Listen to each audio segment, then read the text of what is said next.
नमस्कार दर्शक बंधु प्रियास किचन में आपण मानक अनेक अनेक स्वागत। आज मु आपण मानक सहित एमती एक रेसिपी शेयर करने नहीं आसी जार ना हो कि अंडा चाउमीन, जहाँ छोट बड़ समस्ते खाइबा को पसंद करते। आउ सीरियसली जदि आप उपाय अंडा चाउमीन को बनैकी खाइबे तेबे मार्केट किणिक आनिकी खाइबा भूली जिबे। तेबे आपण अंडा चाउमीन रेसिपी को देखिए वीडियो को फुल वॉच करंतु। आशा करी कि रेसिपी आपण मानक भल लगे प्लीज वीडियो को लाइक करेंगे, सांग मानक सहित शेयर करेंगे। चैनल नुआ थे प्लीज चैनल को सब्सक्राइब करने। तेबे चलतु फटाफट रेसिपी स्टार्ट करने।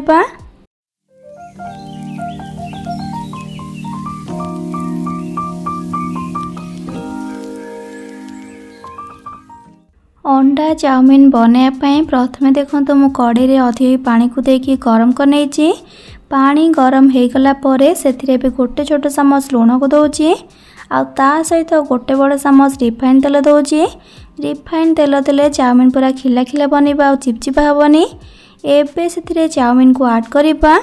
एठी मु 2 पैकेट चाउमीन नहीं, आपण जेतिकी चाउमीन बनइबे से हिसाब रे चाउमीन को देबे आउ से हिसाब रे बाकी सब जिनस को मध्य नेबे। मुझे सरू चाउमीन नहीं, सरू चाउमीन ने बनइले अधिक टेस्टी लगी थाए, किंतु सेमती किछि नाही। आपण मोटा सरू जो भी चाउमीन को एठी नहीं पारिबे। चाउमीन को दे सारिकी पानी रे टिके खाली तळ ऊपर करके मिसई देबा आ गैस रा फ्लेम को हाई रे रखिकी पाखापाखि 4 ରୁ 5 मिनट खंडे बॉयल हेबा को छाड़ीबा, जेमती कि चाउमीन टा हमर 80 ରୁ 90% जाय कुक हो जिवो।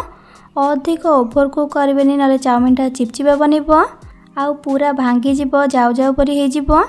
एठी आपण एबे देखि पारछंती चाउमीन हमर एठी 90% भलिया बॉयल हो गलानी। एही परी ही बॉयल करिवे। एबे गैस रा फ्लेम को ऑफ कर देबा आउ आको गोटे स्टेनर रे छाणी देकी ताकू ठंडा पानी रे 2 ରୁ 3 थर धोईकी गोटे बड़ पात्र रे खेलेकी रखि देबा, जहाँ द्वारा चाउमीन टा पूरा खिला खिला बनिबो। एठी आपण वीडियो देखिकी जानि पारथिबे चाउमीन केते खिला खिला बनिची आ एकदम गोटा गोटा अछि। एबे को साइड रे रखिबा आ गैस ऑन करके से कड़ाई को बसेकी सेथिरे दउची गोटे बड़ चामच रिफाइन तेल। तेल भला भाबरे गरम हो गला परे सेथिरे 4टा अंडा को भांगी दउची। आपण चाहे याठू कम कि अधिक अंडा नहीं पारिबे, किंतु मु कहबी कम अंडा नियंतुनी, अधिक टिके अंडा नेले टेस्ट भल आसीबो। गोटे जगार भांगिकी फेंटिकी नबा किसी भी दरकार नहीं, एमती डायरेक्ट भांगिकी एमती बनई पारिबे। अंडा को भांगिकी देला परे स्वाद अनुसार लुण को लेकिन अंडा ऊपर एमती स्प्रिंकल करके देबा आउ एबे गैस रा फ्लेम को मीडियम टू हाई रे रखिकी याको एमती गोले गोले की भुजिया प्रस्तुत करिबा। जेमती आमे नॉर्मली अंडा भुजिया बनई थाउ सेही परी याको बनई नेबा। एठी आपण एबे देखि पारछंती अंडा भुजिया हमर एठी रेडी हो गला। एबे गैस रा फ्लेम को लो कर देकी अंडा भुजिया को गोटे बाउल को काढ़ी देकी साइड रखिबा आउ से सेम कड़े को बसेकी सेथिरे दउची 2 बड़ चामच रिफाइन तेल। तेल भला भाबरे गरम हो गला परे गोटे छोट चामच कटा रसुण को देबा आउ ता सहित गोटे छोट चामच कटा अदा को देबा आउ एबे देबा सेथिरे गोटे छोट चामच कंचा लंका कटा। एती को दे सारिकी गैस रा फ्लेम को सेमती लो रे रखिकी टिके जस्ट खाली को मिसई नेबा, जेमती कि टिके यार कंचा बास्नाटा चली जीवो।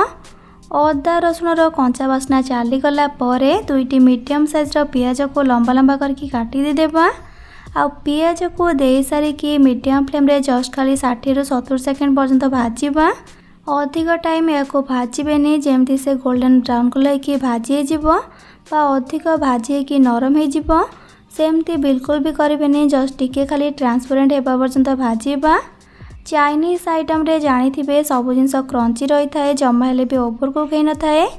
एठी आपण एबे देखि पारछंती पियाज हमर टिके भाजी गला। एबे सेथिरे वेजिटेबल्स को ऐड करिबा। वेजिटेबल्स रे देखंतु मु नेजी 150 ग्राम रहबो बंधाकोबी। बंधाकोबी रो तळ पार्ट को नेजी जोटा कि नरम थाए आउ ता सहित 2टी मीडियम साइज रो टमाटो को लंबा लंबा पतला पतला करके काटिक नेजी आउ एठी देखंतु 150 ग्राम रो कैप्सिकम को मध्य नेकी सेही परी लंबा लंबा करके काटिक नेजी आउ 100 ग्राम रो गाजर को नेकी ताकू मध्य लंबा लंबा पतला पतला करके काटिक नेजी। वेजिटेबल सब को ऐड कर सला परे सेथिरे भी स्वाद अनुसार लुण पकेबा। लुण आपण देखिकी ऐड करेंगे, कारण आम चाउमीन को बॉयल कला बेले से लुण पकईले आउ सॉस मध्य पकेबा से भी लुण अंश रही है से हिसाब से देखिए लुण को देबे। एबे गैस फ्लेम को मीडियम टू हाई रे रखिकी सबको मिक्स करके पाखापाखि 5 मिनट खंडे भाजिबा जेमती कि वेजिटेबल्स पाखापाखि 50 to 60% भाया कुक हो। ये देखो वेजिटेबल्स यहीपरी कुक हो गला से बॉईल करके रखिथिबा चाउमीन को ऐड कर देबा। चाउमीन को देला परे गैस फ्लेम को हाई करबा आउ हाई फ्लेम रे 2टा स्पून साहाय्य सबको भल भाव मिक्स करनेबा बा आपन को जो सुविधा हे मिक्स करने को आपन से मिक्स करें।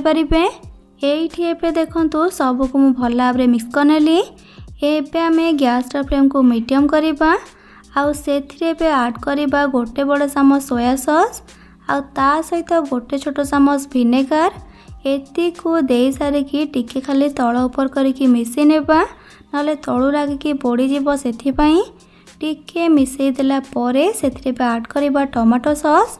एठी मो 2 बड़ चामच टमाटो सॉस दउची आउ ता सहित 2 बड़ चामच चिली सॉस दउची बा आपण जेतिकी राग खाइबाकू पसंद करथिबे निज हिसाब रे चिली सॉस देई परिबे। एबे पुणी थरे सेहीपरि सबको 2टा स्पून साहाय्य मिक्स करनेबा।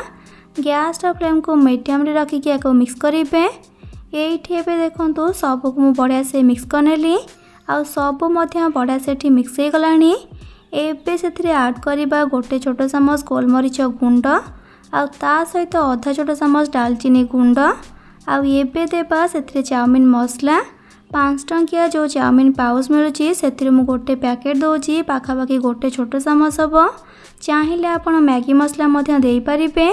एबे सेथिरे भाजी रखिथिबा अंडा को दे देबा आउ सबको भल भाव मिक्स करके हाई फ्लेम रे पाखापाखि 3 ରୁ 4 मिनट खंडे कुक करनेबा। 3 ରୁ 4 मिनट खंडे गोले गोले की कुक कला परे एठी हमरे पे अंडा चाउमीन रेडी हो गला।